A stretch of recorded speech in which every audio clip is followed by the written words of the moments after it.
Oke guys, assalamualaikum warahmatullahi wabarakatuh. Kembali lagi di channel saya. Semoga yang nonton video ini sehat walafiat. Adapun yang sakit, semoga penyakitnya diangkat oleh Allah Subhanahu Wa Taala. Oke, jadi kita kali ini berada di outdoor ya guys. Jadi sudah siap nerbangin drone ya. Jadi kita masuk di aplikasi DJI. Saya rekam layar juga di sini, nanti saya tampilkan di sini ya. Jadi sebelum menerbangkan, kita masuk di aplikasi DJI yang sudah kita download ya. Jadi yang sudah saya review sebelumnya. Oke, kita sudah berada di aplikasi DJI. Sebelum kita terbang, pertama-tama kita perhatikan adalah satelit ya guys ya. Sebelah kanan atas ini, di sini harus berada di angka 10 ke atas atau 8 lah sudah boleh. Jadi kalau di dalam ruangan itu biasanya nggak ada satelit. Terkadang juga keadaan mendung begini juga kadang satelitnya agak susah, tapi ini alhamdulillah ada 12 ya. Jadi kita kalau sudah ada satelitnya ini berarti kita sudah ada home-nya. Home kita sudah ready, jadi kita bisa terbang jauh dan bisa kembali sendiri ya. Oke, langsung kita ke cara penerbangannya untuk awal ya guys ya. Oke, kita aktifkan video. Ini kita di sini ada berapa macam, ada foto, ada video. Dan kameranya kita biasanya kalau sebelum terbang itu dicekkan di remote sini ada mode sinematik, mode normal sama mode sport ya, dan tertulis di layarnya. Oke, kita di mode normal aja. Oke, jadi untuk terbangnya kita arahkan 2 ke bawah untuk bunyi ya. Nah, ini adalah untuk starter. Jadi seperti motor ya guys, dia di starter. Jadi mesinnya bunyi dulu. Dia nggak langsung terbang. Kita bisa sebelah kiri ini kita naikkan. Oke, dia langsung terbang sendiri di sekitaran 1,2 meter. Oke, jadi yang tombol sebelah kiri ini kalau kita putar begini, kalau kita ke atas dia naik, terus kalau ke bawah dia turun. Kalau kita putar, dia hanya memutar di tempat. Jadi dia tidak pergi kemana-mana untuk tombol sebelah kiri nih guys. Nah, oke. Jadi untuk teman-teman kalau masih pemula belajar, itu kalau bisa menghadapnya ke sana, jangan seperti selfie ya, karena kita bingung untuk mengontrolnya. Jadi untuk sebelah kanan, kalau ke atas dia maju, untuk ke belakang dia mundur. Oke, jadi kalau ke samping dia perlahan. Nah, jadi kita kalau dia karena ini sudah memiliki sistem GPS ya, seperti contohnya kita ke depan, itu kalau kita gas sedikit aja dia pelan, sudah jalan. Kalau kita gasnya dalam, dia laju, langsung seperti goyang begitu guys ya. Nah, naik juga begitu guys. Nah, kita kalau jadinya kalau mau bagus hasilnya, itu kita harus pelan-pelan, sedikit aja tombolnya begini seret. Nah, itu dia sudah perlahan memutar ya. Oke, jadi untuk pertamanya kita di remote sini ada RTH otomatis, ketinggian maksimalnya ya. Ketinggian maksimal ini kita bisa setting di 100 meter, karena untuk undang-undangnya harusnya di 100 meter maksimalnya ya. Kalau kayak di kampung begini kita bebas, ini maksimalnya bisa sampai di 500 meter ketinggian. Kalau untuk jarak maksimal itu tidak terbatas, tergantung jaringannya ini aja. Jadi tergantung RC-nya ini, sinyal RC-nya. Kalau sinyal RC-nya bagus, kita masih bisa terus terbang. Kalau sudah putus-putus lebih baik kembali, karena ada memang yang untuk GSE ini dia jauhnya sekitar 3 km kejauhannya untuk terbangnya. Cuma itu tidak untuk ditiru ya, harusnya maksimalnya kalau anjurannya ini 2 kilo. 1 kilo aja sudah cukup sih. Kalau kita berada di karena RC ini dia jaringannya kalau kita berada di tempat rendah, jaringannya kurang sinyalnya. Oke, sudah semua kita atur. Di sini ada kamera. Oke, kita coba terbang dulu guys, kita naikkan. Oke, jadi sudah terbang drone-nya ya guys ya.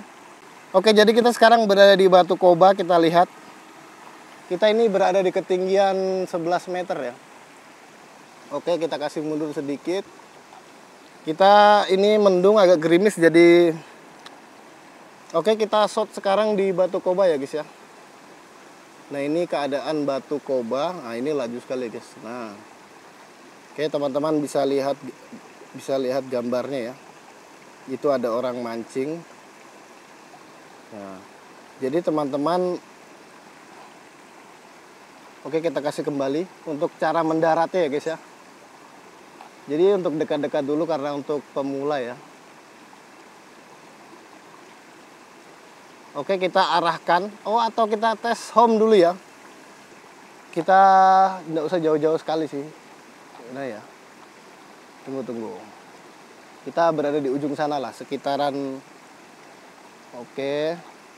Oke, kita mau kasih kembali ke home. Jadi kita klik home. Kita klik kembali ke home dulu. Nah, dia kalau kembali ke home, dia berbunyi begini, lalu dia naik ke atas dulu guys. Nah, dia terbang sesuai RTH-nya ya, di 15 meter tadi. Setelah itu dia berada di atas kita. Nah, dia berada di atas kita.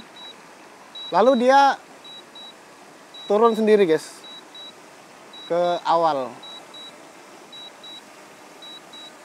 Oke, setelah mentok, dia belum langsung turun ya. Oke, selesai. Jadi kalau kita ke bawah kan, nah, kita maju begini. Kalau kita sudah mentok ke bawah, dia udah mentok, langsung turun dia guys. Nah, jadi dia kalau pertama mentok, kita tekan lagi, dia sudah mendarat otomatis gitu guys ya. Begitu cara mendaratkannya. Di sini juga ada cara untuk terbang otomatisnya ya. Klik di sini, itu landasan otomatis, kita tekan birunya lalu kita lepas. Nah, dia langsung terbang sendiri. Terbang di 1 meter. Di sini tulisannya 1 meter ya. Oke, begitu guys ya. Oke, jadi kita coba mendaratkan ulang, turun. Kita mundur turun, baru kita tahan, mati sendiri deh guys. Nah, itu sudah mendarat dengan bagus ya guys. Oke, jadi begitu untuk perawatan drone ini teman-teman. Kalau bisa itu baterai itu kalau kita ingin menyimpan 3 hari lebih, itu baterainya kalau bisa di 40-60%. Jangan sampai 100% atau terlalu drop. Jadi kalau kita terlalu di bawah 40% atau drop, itu bisa membuat baterai kita cepat drop. Tapi kalau kita simpan keadaan full atau 100%, itu bisa membuat baterai kita melembung. Untuk baterai drone ini kita usahakan kalau ingin nyimpan lebih dari 3 hari, itu kita sisakan baterainya di 40-60%, jadi berada di tengah-tengah ya. Oke, jadi kita mau coba terbangkan, kita mau bikin mendarat di tangan ya guys ya.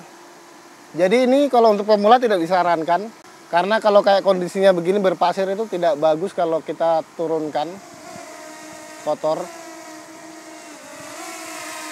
Oke, jadi kalau kita kasih angkat begini tangannya kita, dia akan naik guys. Jadinya harus tangan kita diam, dia turun begini. Cara mematikannya kita putar. Nah, itu kalau kita putar begitu langsung mati otomatis guys ya. Untuk perawatan drone ini, kalau kita berada di tempat berdebu itu seperti pasir begini, kita harus sering-sering bersihkan di bagian gimbal ini guys ya. Gimbal ini sangat sensitif. Biasanya kalau kemasukan debu, biasanya gimbalnya macet ya.